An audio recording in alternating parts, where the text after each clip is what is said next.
This is for the real organizers all over the country, the activists, the civil rights attorneys, the struggling parents, the families, the teachers, the students that are realizing that a system built to divide and impoverish and destroy us cannot stand if we do. All right? It's kind of basic mathematics. The more we learn about who we are and how we got here, the more we will mobilize. Now, this is also in particular for the black women, in particular, who have spent their lifetimes dedicated to nurturing everyone before themselves.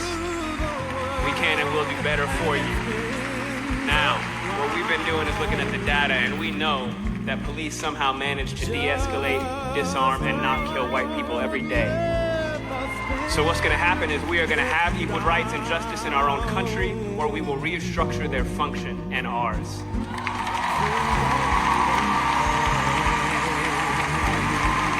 Yesterday would have been young Tamir Rice's 14th birthday. So I don't want to hear any more about how far we've come when paid public servants can pull a drive-by and a 12-year-old playing alone in a park in broad daylight, killing him on television and then going home to make a sandwich. Tell Rakia Boyd how it's so much better to live in 2012 than it is to live in 1612 or 1712. Tell that to Eric Garner. Tell that to Sandra Bland. Tell that to Dorian Hunt. There has been no war that we have not fought and died on the front lines of. There's been no job we haven't done. There's no tax they haven't levied against us, and we've paid all of them. But freedom is somehow always conditional here. You're free, they keep telling us. But she would have been alive if she hadn't acted so free. Freedom is always coming in the hereafter. But you know what, though? The hereafter is a hustle. We want it now. And let's get a couple things straight. Just a little side note.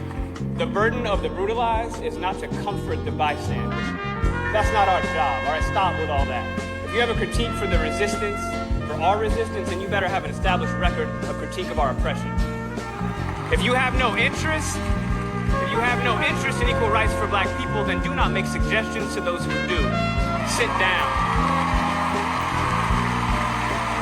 We've been floating this country on credit for centuries, and we're done watching and waiting while this invention called whiteness uses and abuses us, burying black people out of sight and out of mind while extracting our culture, our dollars, our entertainment like oil, black gold, ghettoizing and demeaning our creations, then stealing them, gentrifying our genius, and then trying us on like costumes before discarding our bodies like rinds of strange fruit.